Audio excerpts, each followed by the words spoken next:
Hello friends, मैं हूं सन्मय प्रकाश और आप देख रहे हैं यूट्यूब चैनल सरकारी जॉब न्यूज़।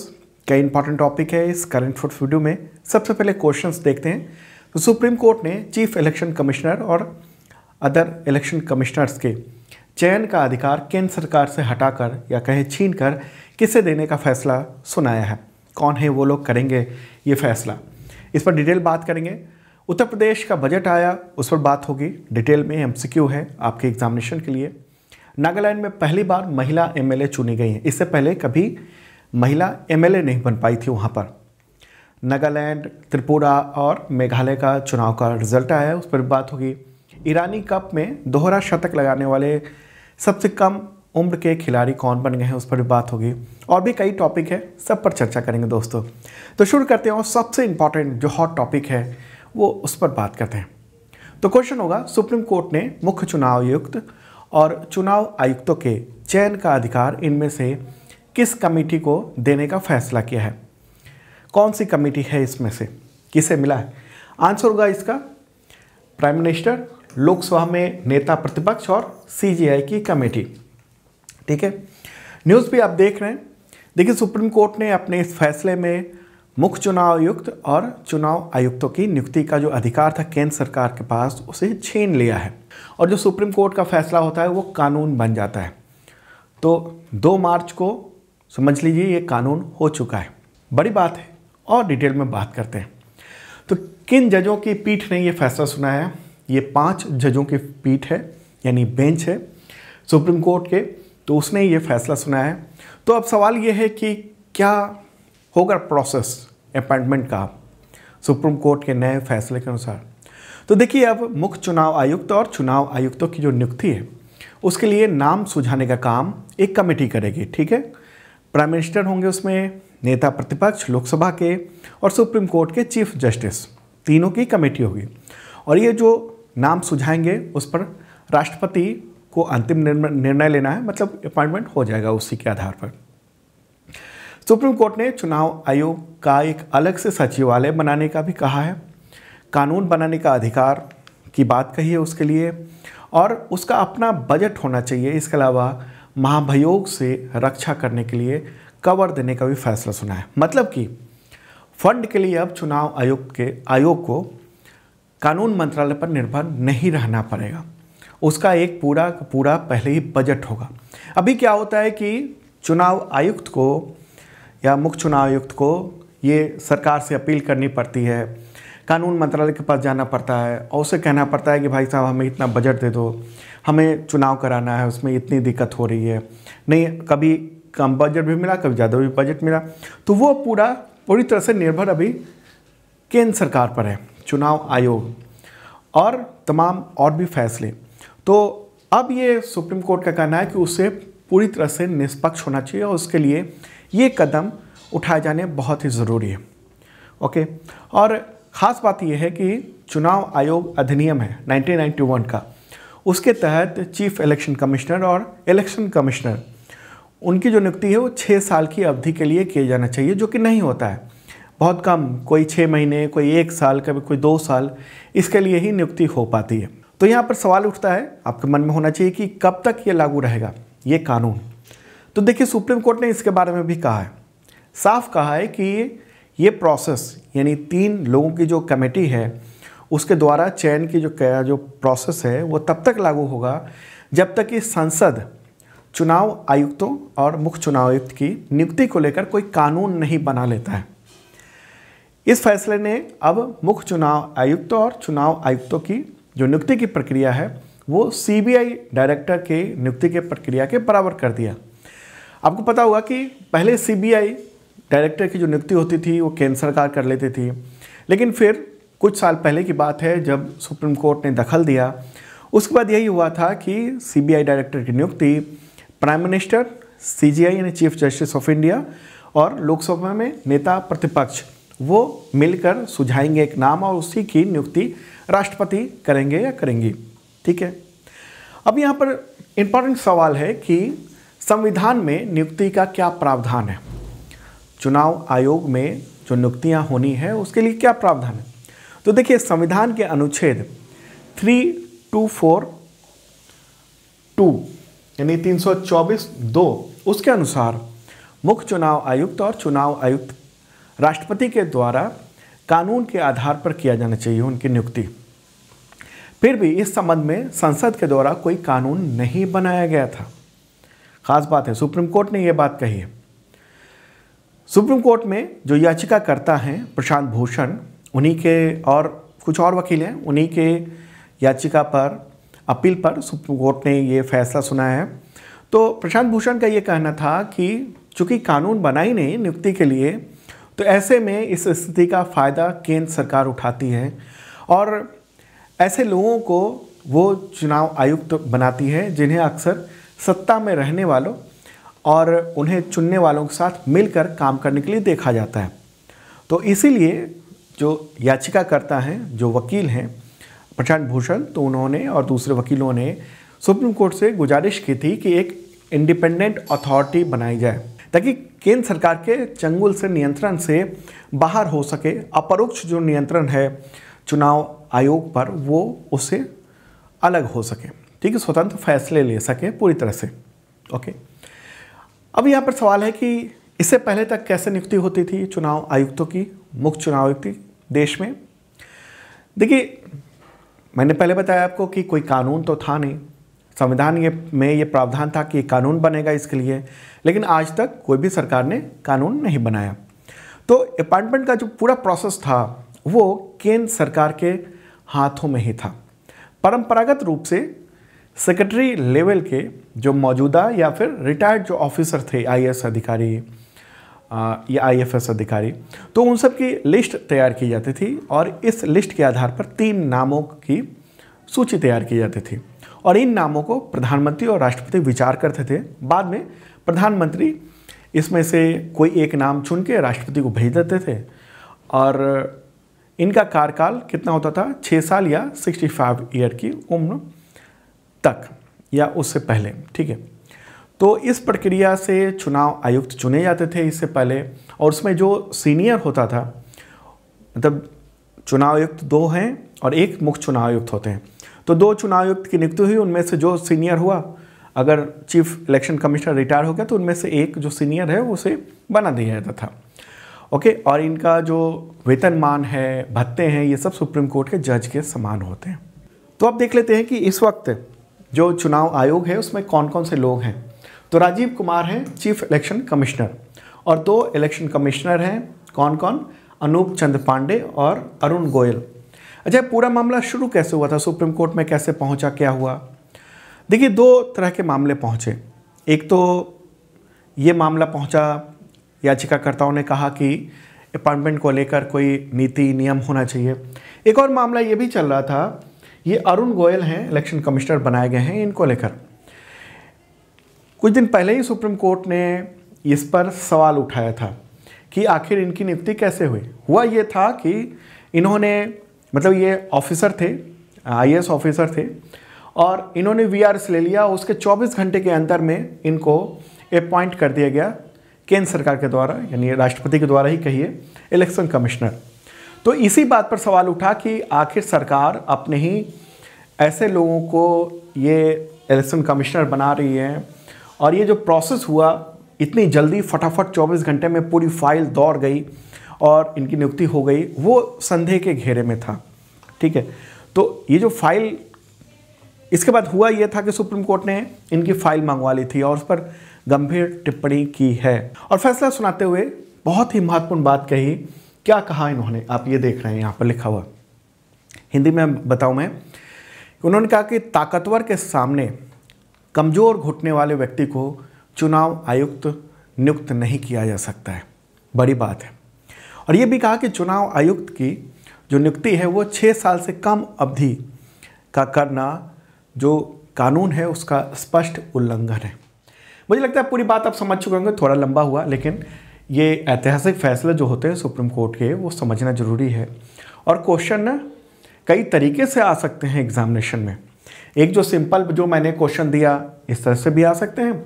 दूसरा ये भी आ सकता है कि किस संविधान के किस अनुच्छेद के तहत कानून बनाया जाना था, जिसको नहीं बनाया गया था, उसके बाद सुप्रीम कोर्ट ने ये फैसला लिया।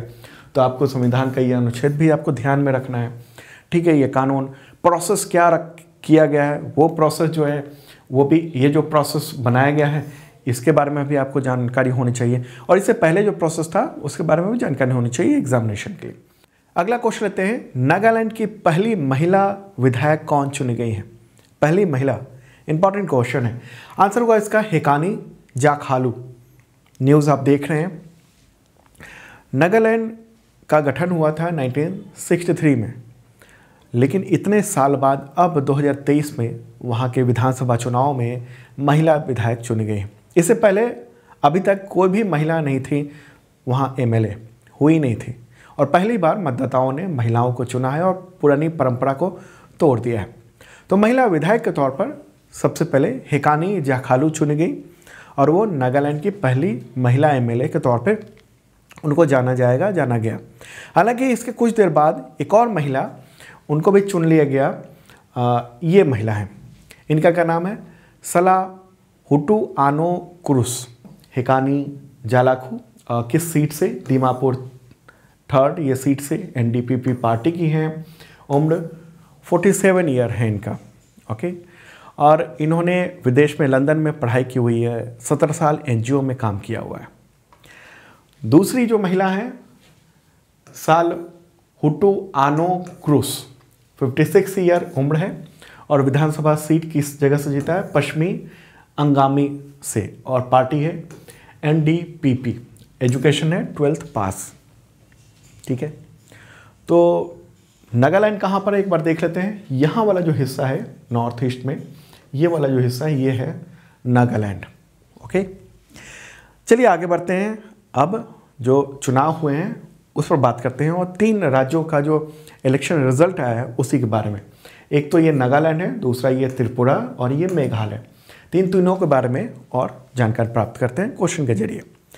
नागालैंड विधानसभा चुनाव 2023 में किन राजनीतिक दलों के गठबंधन को बहुमत हासिल हुआ है? कौन से हैं 2? आंसर होगा इसका एनडीपीपी और बीजेपी। ठीक है, एनडीपीपी और बीजेपी। ओके, तो न्यूज़ भी आप देख रहे हैं, मैप के थ्रू भी देख लेते हैं। नागालैंड तो मैंने आपको मैप में दिखाई, यहाँ पर ये रहा नागालैंड। नागालैंड विधानसभा में कितनी सीटें हैं? 60। और चुनाव का रिजल्ट कब आया है? 2 मार्च 2023 को। और एनडीपीपी और बीजेपी के गठबंधन को बहुमत मिला है। एनडीपीपी का फुल फॉर्म क्या है? Nationalist democratic progressive party. Okay, और उसी पार्टी के नेफ्यू रियो अब रिकॉर्ड 5वीं बार मुख्यमंत्री बनने जा रहे हैं। ओके, इससे पहले भी मुख्यमंत्री थे और 5वीं बार अब मुख्यमंत्री बनने जा रहे हैं। तो एक बार देख लेते हैं किसे कितनी सीटें मिली हैं। बीजेपी प्लस यानी जो गठबंधन है बीजेपी और एनडीपीपी का, उसे 37 सीटें मिली हैं। अगर अलग अलग करेंगे तो बीजेपी को 12 और एनडीपीपी को 25। एनपीएफ पार्टी है, उसे 2 सीटें मिली हैं। कांग्रेस को 0, कुछ भी हासिल नहीं हुआ, और अन्य को 21 सीटें मिली हैं। ठीक है, तो वहाँ पर अब नेफ्यू रियो, ये रहे फोटोग्राफ, अब ये 5वीं बार मुख्यमंत्री बनने जा रहे हैं, रिकॉर्ड।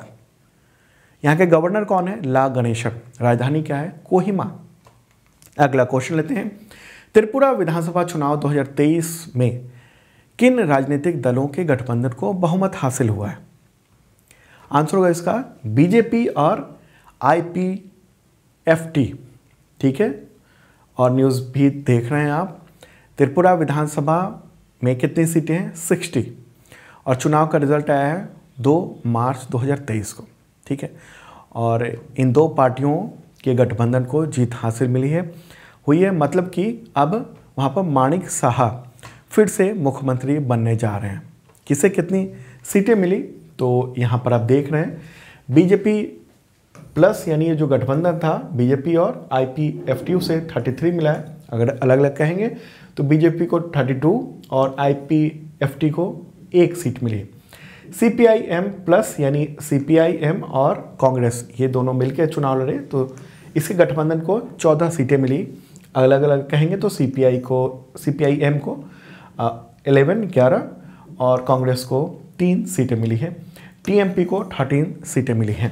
ठीक है, त्रिपुरा यहाँ पर रहा। ये प्यारा भारत है, उसमें ये त्रिपुरा राज्य है। ओके, त्रिपुरा के मुख्यमंत्री माणिक साहा, और वो फिर से मुख्यमंत्री बनने जा रहे हैं। गवर्नर कौन है वहाँ? सत्यदेव नारायण आर्य। राजधानी क्या है? अगरतला। ओके, चलिए अब आगे बढ़ते हैं, अगला क्वेश्चन लेते हैं। मेघालय विधानसभा चुनाव 2023 में किस राजनीतिक दल ने सबसे ज़्यादा सीटें जीती हैं? आंसर होगा एनपीपी। ठीक है, एनपीपी। देख रहे हैं आप न्यूज़ भी। देखिए, मेघालय विधानसभा वहाँ पर 60 सीटें हैं, 60। हालांकि चुनाव वहाँ पर 59 सीटों पर हुआ है। रिजल्ट कब आया? 2 मार्च को। तो यहाँ पर एनपीपी, फुल फॉर्म क्या है? National people's party. तो उसी के हैं कॉनराड संगमा, जो कि मुख्यमंत्री थे, अब वो फिर से मुख्यमंत्री बनने जा रहे हैं। हालांकि उनको बहुमत अभी हासिल नहीं हुआ है, लेकिन उन्होंने दूसरी पार्टियों से बातचीत की है, जैसे बीजेपी ने उनको समर्थन दे दिया है और कुछ अन्य दल समर्थन कर रहे हैं, और फिर इनकी सरकार फिर से बनने जा रही है। वहाँ पर कितनी सीटें हैं वो देख लेते हैं। तो एनपीपी सबसे ज़्यादा सीटें 26, बीजेपी को 2 मिली हैं, कांग्रेस को 5, टीएमसी तृणमूल कांग्रेस उसे 5 और अन्य को 21। तो ये और बीजेपी प्लस अन्य मिलकर वहाँ पर सरकार बना रहे हैं। ओके, मेघालय की बात कर रहे हैं। मुख्यमंत्री तो कॉनराड संगमा, गवर्नर कौन है? फगू चौहान है। राजधानी क्या है? शिलोंग।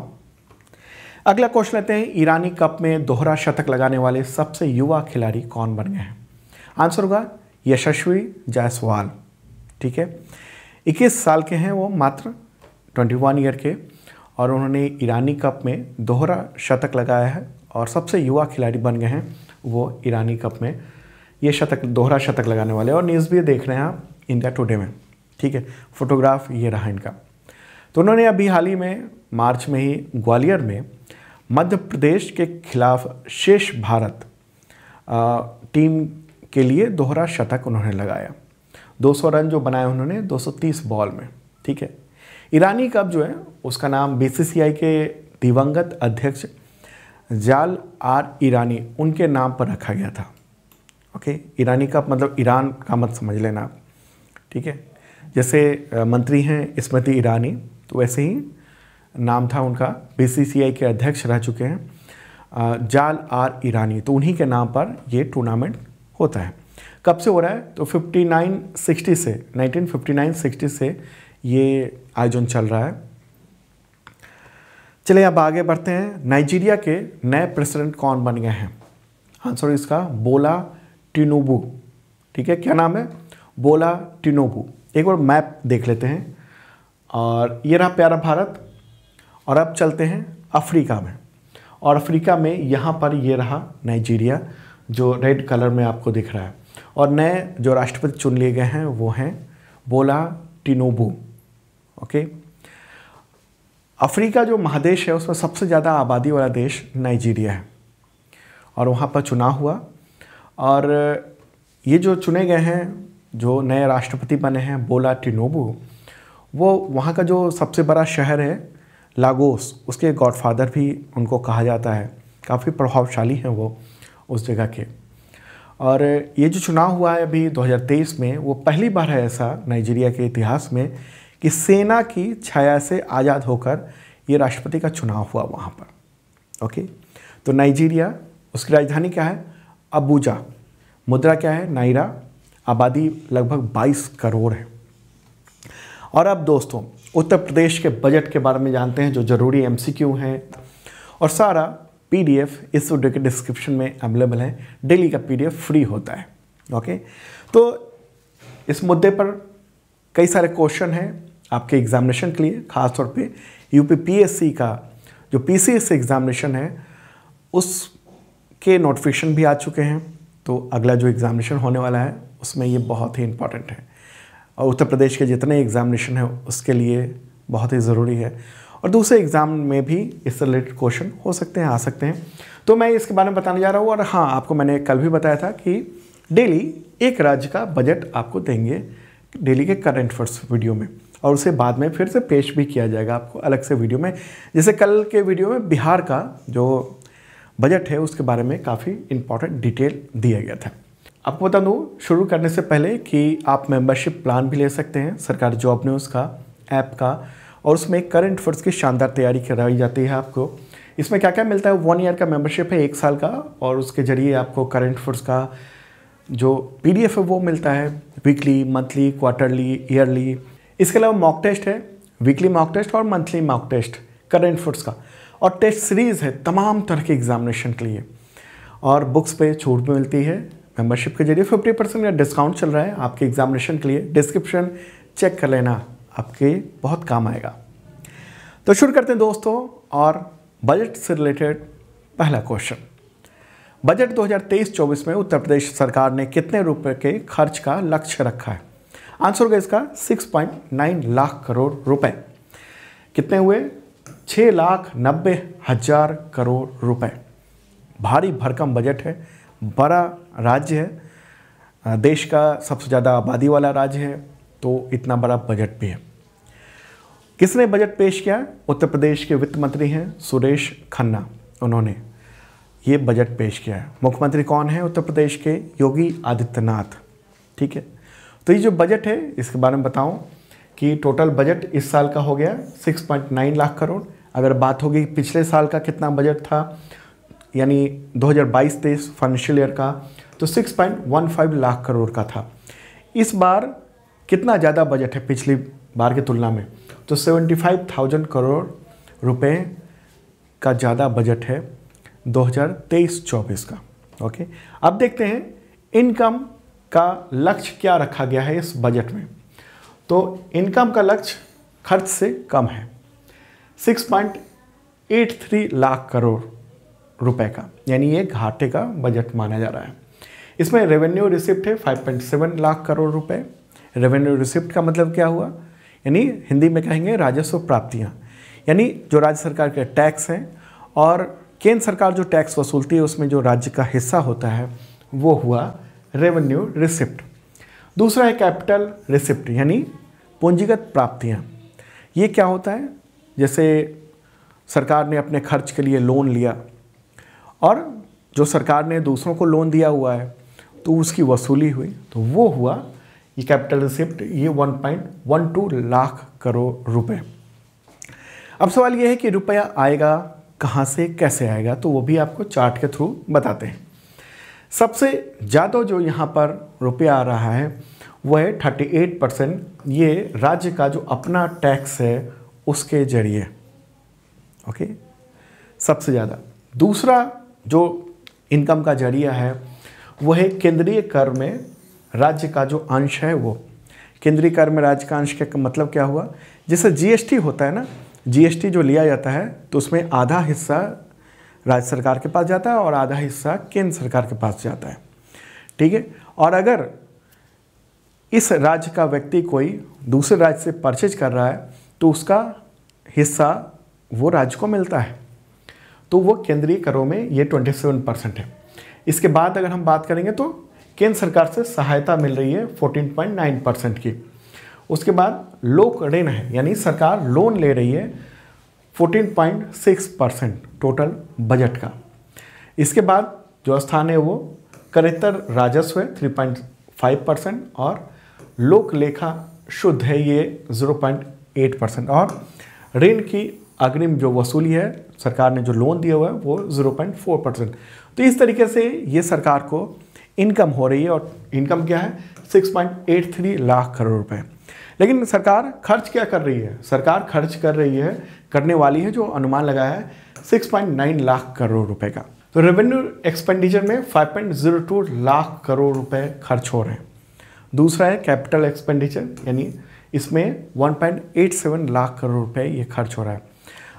यहाँ पर कैपिटल एक्सपेंडिचर में होगा डेवलपमेंट कार्य, लोगों को लोन देना, कर्ज की वापसी, ये सब हुआ। ओके, कर्ज ले रहे हैं तो कर्ज वापस भी करना है, वो सब भी। अभी देखते हैं कि रुपया जाएगा कहाँ पर। तो जाएगा ये इस तरीके से आप देख रहे हैं जो रुपए के जाने का पूरा है। इसमें सबसे ज़्यादा जो है पूंजीगत परिव्यय है, यानी खर्च है 21.7% टोटल इतने के बजट का, इस बजट का। इसके बाद जो स्थान आता है वो क्या है? तो वो है 13.3% जो अन्य राजस्व व्यय हैं। पेंशन में 12.1% खर्च होगा। वेतन जो सरकारी कर्मचारी हैं उनके लिए 12.7% खर्च हो रहा है। वेतन सहायता प्राप्त संस्थाएं हैं उन पर 11.7% खर्च हो रहा है। और जो ब्याज हैं यानी जो कर्ज लिया है उसके ब्याज भी देने हैं तो 7.4% वो हिस्सा चला जाएगा। सहायता अनुदान जो दिया जाएगा लोगों को वो 9.2% होगा। सब्सिडी में 3.9% खर्च होगा और स्थानीय निकायों को जो अनुदान दिया जाएगा वो है 3.5%। तो इस तरीके से ये रकम खर्च होगी, वो आपने देखा। ठीक है, तो इस तरीके से हम देख रहे हैं कि ये जो बजट में ये तो इनकम है और ये खर्च है। अलग अलग जो डिपार्टमेंट हैं, अलग अलग जो तरह की योजनाएं हैं उसमें जैसे अवस्थापना विकास यानी इंफ्रास्ट्रक्चर डेवलपमेंट में जो है 1,62,000 करोड़ रुपए खर्च हो रहे हैं। एजुकेशन में ये है, तो अलग अलग ये डिपार्टमेंट का है, समझाने के लिए दिया है। हालांकि ऐसा क्वेश्चन आता नहीं है कि किस डिपार्टमेंट को दिया गया है। मेनली क्वेश्चन जो आता है वो इसी सब से आता है कि कितना इनकम है, कितना एक्सपेंडिचर है। और अगला क्वेश्चन है वो भी इम्पॉर्टेंट है। क्वेश्चन होगा, उत्तर प्रदेश सरकार ने बजट 2023-24 में राज्य के राजकोषीय घाटे यानी फिस्कल डिफिसिट उसका लक्ष्य जीएसडीपी का कितना प्रतिशत रखा है। जीएसडीपी का फुल फॉर्म क्या हुआ यहाँ पर? ग्रॉस स्टेट डोमेस्टिक प्रोडक्ट, सकल राज्य घरेलू उत्पाद। जैसे केंद्र सरकार में यानी केंद्र में जीडीपी कहते हैं, तो ये राज्य में इसको जीएसडीपी कहते हैं। ठीक है, तो इसका आंसर क्या होगा? आंसर होगा 4%। ठीक है, अगर हम कहेंगे कितना घाटा है अगर रुपए में, तो वो है 84,883 करोड़ रुपीस का घाटा है। ठीक है, जीएसडीपी का 4%। ओके, तो ये क्वेश्चन इस तरह से भी आ सकता है। तो ये जो फिस्कल डिफिसिट होता क्या है? देखिए, फिस्कल डिफिसिट को समझने के लिए आपको ये जानना होगा कि जो हमने प्राप्त किया यानी इनकम किया उसमें बिना लोन लिए हुए, और जो हमने खर्च किया बिना लोन चुकाए हुए, उसको माइनस किया जाता है, तो वो जो हुआ वही फिस्कल डिफिसिट हुआ, राजकोषीय घाटा हुआ। तो जीएसडीपी का 4% जो है ना वो राजकोषीय घाटा होने की का अनुमान है, इस बजट में बताया गया है। आगे बढ़ते हैं, अगला क्वेश्चन लेते हैं। बजट 2023-24 में उत्तर प्रदेश सरकार ने राज्य के ग्रॉस स्टेट डोमेस्टिक प्रोडक्ट यानी जीएसडीपी के ग्रोथ रेट का लक्ष्य क्या रखा है। जैसे अगर केंद्र सरकार बजट पेश करती है तो वह कहती है कि जीडीपी में इतना ग्रोथ का अनुमान है, उस राज्य में यानी राज्य का जीडीपी उसे कहते हैं जीएसडीपी, उसके ग्रोथ का कितना अनुमान है? जबरदस्त अनुमान है, आंसर होगा 19%। ये बहुत बड़ा आंकड़ा माना जाता है। ठीक है, और कितना होने की उम्मीद है? तो ये है 18.63 लाख करोड़ रुपए उत्तर प्रदेश का जीएसडीपी। ओके, और यहाँ अगर हम बात करेंगे कि पिछले वित्तीय वर्ष में, ये तो 19% अनुमान है 23-24 के लिए। पिछले जो फाइनेंशियल ईयर था 2022-23 उसमें कितना अनुमान था? तो 17.1%, और वित्त वर्ष 2021-22 में वो 16.8% ये आ गया है एक्चुअल आंकड़ा। ये दोनों तो अनुमानित हैं, तो ये आंकड़ा हो सकता है कि आप अगर अगले साल देखेंगे तो ये आंकड़ा चेंज भी हो सकता है, ये फिक्स है। ठीक है, और हाँ, यहाँ पर आपको बताऊँ कि देश की जीडीपी में उत्तर प्रदेश का योगदान कितना है? 8% से भी ज़्यादा है। जो ग्लोबल जो रिसेशन है, जो वैश्विक मंदी का माहौल है, उसमें उत्तर प्रदेश की अर्थव्यवस्था का जो विकास दर है वो बहुत ही उत्साहजनक बताया जा रहा है। 19%, ये बहुत बड़ी बात है। अगला क्वेश्चन लेते हैं। उत्तर प्रदेश के वित्त मंत्री ने बजट 2023-24 के भाषण के दौरान वित्त वर्ष 2021-22 में सकल राज्य घरेलू उत्पाद यानी जीएसडीपी की वृद्धि कितनी बताई? तो मैंने इससे पहले भी बताया था आपको, ये है 16.8%। ठीक है, इससे रिलेटेड क्वेश्चन यूपीपीएससी में आ सकते हैं क्योंकि ये आंकड़ा फिक्स हो गया है। ओके, ये देख लिया गया कि इतना ही आया है। बाकी जो आंकड़े हैं ना यहाँ पर ये वाले, ये अनुमानित हैं। ठीक है। और अब देख लेते हैं जो कुछ घोषणाएं, योजनाएं, उन सब के बारे में जो बताया गया है वो सब। तो जैसे झांसी लिंक एक्सप्रेस वे के लिए 150 करोड़ रुपए, चित्रकूट लिंक एक्सप्रेस वे के लिए 85 करोड़ रुपए देने की बात है। बुंदेलखंड एक्सप्रेस वे के साथ डिफेंस कॉरिडोर के लिए 550 करोड़ रुपए, गोरखपुर लिंक एक्सप्रेस वे के लिए दोनों ओर औद्योगिक गलियारे के लिए 200 करोड़ रुपए, पूर्वांचल एक्सप्रेस और बुंदेलखंड एक्सप्रेस वे के किनारे 6 औद्योगिक निर्माण ये होंगे। ODOP यानी वन डिस्ट्रिक्ट वन प्रोडक्ट, उसके लिए 200 करोड़ रुपए जारी किए जा रहे हैं। PM मित्र टेक्सटाइल पार्क के लिए 20 करोड़ रुपए, MSME नीति के लिए 100 करोड़, उत्तर प्रदेश सेवा क्षेत्र नीति के लिए 1 करोड़ रुपए। तो ऐसे कुछ इम्पॉर्टेंट ये सब भी बातें हैं। तो दोस्तों ये था इम्पॉर्टेंट करंट फैक्ट्स। कैसा लगा कमेंट बॉक्स में आप बता सकते हैं। ओके, और कल फिर मिलेंगे ताज़ा तरीन जो कंटेंट है करंट फैक्ट्स का उसके साथ।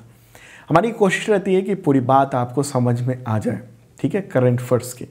और मेंबरशिप आपके लिए है, इस वीडियो के डिस्क्रिप्शन में चेक कर लेना। अब मिलते हैं कल।